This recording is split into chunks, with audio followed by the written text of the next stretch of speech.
porque en realidad las inconsistencias y las mentiras de este gobierno realmente son realmente increíbles, solo sostenidas por una prensa corrupta que oculta absolutamente todo. Y bueno, por Conan. Vamos a lo... Y por Conan, no le bajemos el precio a Conan. No le bajemos el precio. Bueno, vamos a lo concreto. Acaba de vetar Milei, de esto ya hemos hablado, pero acaba de vetar la recomposición de haberes a los jubilados, ¿no? La baja de impuestos a los bienes personales y de los impuestos a las importaciones supera el costo fiscal de la recomposición de haberes a los jubilados. Esto ya lo habíamos dicho. Si le sacás los impuestos a los sectores más ricos, a las bases imponibles altas, a las actividades que más reportan a la recaudación del Estado, esa recaudación, en vez de pagarlo estos sectores, obviamente cae sobre las espaldas del conjunto del pueblo argentino. Esto lo dijimos 1 millar de veces. De hecho, por ejemplo, en números, ¿no? Los bienes personales, la baja de bienes personales, que es impuesto a la posesión, ¿no? A la posesión de riqueza, significa un 0,3% del PBI. La baja del impuesto país, que ahí me quiero detener también un segundito, es del 0,2% del PBI. Se bajó impuesto país del 17,5% al 7,5%. ¿Qué es el impuesto país? Espera, explica un poco qué es el impuesto país. Exacto, ahí voy. Que nadie sabe qué corno es. Sí, pues me interesa mucho hablar de eso. 0,5% del PBI, entre la baja de los bienes personales y la baja del impuesto país. Solamente con eso, ¿no? Además de las otras, las exenciones a los ricos, como por ejemplo a Galperín. Bueno, solamente estos dos puntos son 0,5% del PBI. Y los aumentos de jubilaciones vetados por Milei hubiese significado 0,44% del PBI. Es decir, que que los ricos dejaron de pagar impuestos, se hubiese cubrido con exceso. Cubierto. Tampoco era tanto, ¿no? La recomposición, pero bueno, era algo. Bueno, ¿qué es esta ridiculez del impuesto país? El impuesto país viene a funcionar algo así como aranceles a las importaciones. Pero digo algo así porque la política arancelaria es una política selectiva. ¿Qué significa esto? No es como la política cambiaria, es decir, la determinación del precio del dólar, que es para todos. Es decir, si el precio del dólar sube para todos, para toda la economía, ¿sí? Porque el precio del dólar es el precio, estamos hablando del precio oficial, o sea que el precio que sea es para todos, todos. Pero la política arancelaria justamente corrige eso. ¿Por qué? Porque se decide cuáles bienes aplican, qué porcentaje, por ejemplo. Y debe ser así, ¿no? Debe ser ¿Cómo? así, debe ser así, digo, debe ser selectiva. Vamos a pensarlo. A ver, ¿debe pagar lo mismo de aranceles un bien final que viene a competir con la industria argentina? Por ejemplo, un producto textil, que un insumo que necesita la industria para producir. Y bueno, obviamente no. Obviamente hay que poner impuestos a electrodomésticos, a electrónica, a productos textiles, que vienen a competir contra nuestra industria generadora de empleo. Y no hay que poner impuestos, incluso hasta que hay que subsidiar ciertos insumos que vienen del exterior para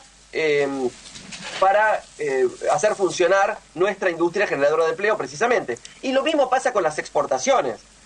Debe pagar lo mismo un producto primario sin valor agregado, que además lleva consigo la renta agraria diferencial, que significa una renta extraordinaria proveniente de las riquezas de nuestros climas y suelos, que un producto con valor agregado, con valor trabajo, con valor industrial. Y no, porque justamente lo que hay que hacer es, de la renta agraria diferencial, que es esta diferencia de costos que hay entre las diversidades de nuestros climas y suelos frente al resto del mundo, que produce una ganancia extraordinaria para nuestras exportaciones primarias, a las que se llama commodities. Una parte de eso tiene que ser justamente utilizada por el conjunto del pueblo argentino para financiar todo lo demás. Por ejemplo, la industria misma, ¿no es cierto?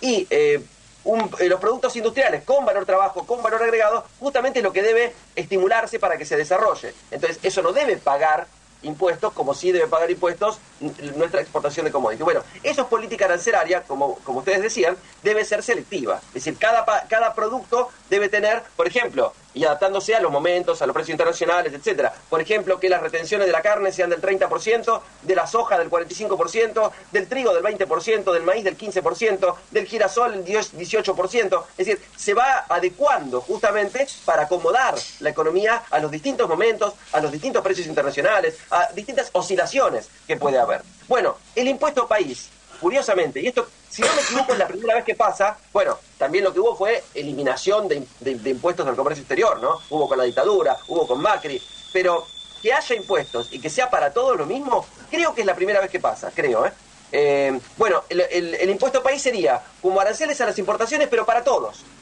Es decir, que un bien de capital, es decir, maquinaria para la industria, y bienes intermedios que funcionan como insumo para la industria, pagan el mismo arancel que paga un pullover que viene de Bolivia o de Paraguay.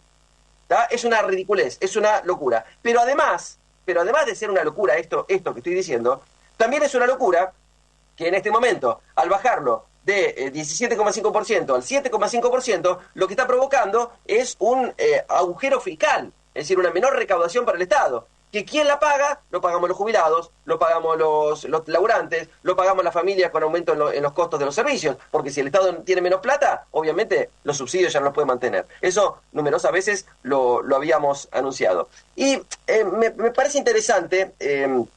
Hay varias cosas que me gustaría, que obviamente no hay tiempo, ¿no? Para todo, pero sí me gustaría algo que pone en tela de juicio, Julián, que pone perdón, la vista. perdón, Sí, ¿sabés lo que pasa? Que si vos explicás una cosa por vez, más o menos vamos entendiendo. Pero si ponés todo lo que sabés arriba de la mesa, nos perdemos todo, nos quedamos afuera. ¿Entendés? Lamentablemente la economía es un tema complejo, porque aún sabiendo y aún explicando, vienen los tipos y hacen cualquier verdura y nos hace mierda todo, y claro, todo lo que vos pensás entra en la zona de los deseos incumplidos. Entonces, si explicás de a uno, aunque sea poco para vos, para nosotros es un montón. Perfecto, me parece 10 puntos. Bueno, me pareció, un punto importante es este de que los impuestos que no pagan los sectores ricos, lo pagamos el conjunto del pueblo, y un poco aclarar qué es lo de la política arancelaria y lo del impuesto país. No, y vamos a otro punto, ahora, que es que Milei, no sé si es libertario, ¿Qué significaría ser liberal? Dejar todos los mercados en total libertad. Eso puede ser, porque cuando se dejan en libertad a los mercados, se deja en libertad a los dueños de los mercados. Pero justamente eso es lo único que opera como liberal libertario. Al resto, incluso está la carta de Cristina Fernández de Kirchner exponiéndolo, al resto, Cristina lo dice así: Milei no solo interviene y controla, sino que también decide 3 de los 4 precios fundamentales de la economía. Eso no es ser liberal libertario, sino que eso significa imponer los precios. ¿En qué, por ejemplo? En el dólar. En el dólar, que está con el...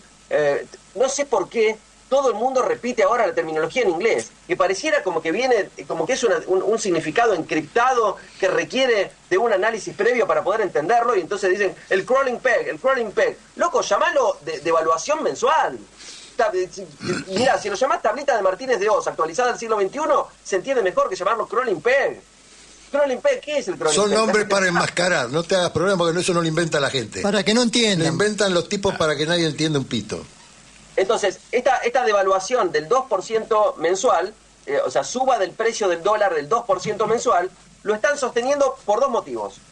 Uno es para el negocio de la bicicleta financiera, es decir, la guita que tiene el sector financiero, bueno, también los agroexportadores, ¿no? O sea, todos los sectores ricos, puestos en pesos, en operaciones de capitalización. ¿Qué significa eso? Su riqueza en dólares la pasaron a pesos y la ponen en operaciones a tasa de interés, eso se capitaliza. Ahora, la operación completa, ¿cómo termina? Volviendo a comprar dólares. Entonces, lo que no pueden hacerles a estos dueños del poder financiero argentino, mundial, etcétera, es subirles el precio del dólar, porque les hacen perder en ese negocio. Entonces, por eso está esta tablita de suba del precio del dólar del 2% mensual. O sea, perdón, le aseguran una ganancia en dólares de el dólar que pasa a peso, porque cuando vuelve a dólar le aseguran cuánto le van a pagar por eso. Es decir, nos sacan la guita a todo lo demás para hacer el negocio de los dólares, que lo pasan a peso para recibir más interés, y después lo pasan a dólar para llevarse la ganancia. Exactamente así. Más o menos la tasa de interés promedio, tasa efectiva mensual, es del 2,6%, pero eso para si vamos, Martín, vos y yo al banco a hacer un plazo fijo, si tuviésemos plata para poner en un plazo fijo y fuésemos al banco, nos darían aproximadamente un 2,6% mensual, que es más que el 2% de devaluación, ¿no? Por lo tanto, si tuviésemos la información perfecta, es decir, si nos avisasen por teléfono, hola Martín, hola Julián, se va a producir la devaluación el 15 de septiembre, así que el 14 pásense a dólares. Bueno, esa información no la tenemos, así que a nosotros no nos van a avisar. Bueno, así se llevaron los 25.000 millones de dólares. Macri y compañía. Así fue el negocio de la dictadura militar de Videla, que nos enchufaron una deuda con todas las deudas de los empresarios privados que las pagamos nosotros, la gente del común. Pero que multiplicaron la guita en pesos y le aseguraron los dólares para llevársela a interés peso, digamos. Claro, entonces, fíjate, si el precio del dólar sube 2% por mes y te pagan una tasa de interés del 2,6% en pesos, te conviene multiplicarla en pesos y después pasarla a dólares, teniendo la información perfecta, obviamente, de que no va a devaluarse hasta un momento determinado. Bueno, ahora, y con eso cerrá, Julián, porque ya no nos da mala cabeza. Bueno, y eso también... Yo soy García, no soy Schiller. Y el corazón, creo que ni la cabeza ni el corazón, ¿no? Bueno, y eso Cristina también dice, fíjense, también están manejando las tasas de interés y también le están poniendo topes a los salarios y a las jubilaciones. Así que este gobierno de liberal libertario no tiene nada. Es podríamos decir, en idioma fácil, nosotros, esto es decididamente una transferencia de ingresos del conjunto de la población hacia los sectores concentrados, lo que significa robo. Nos están robando. Muchas gracias.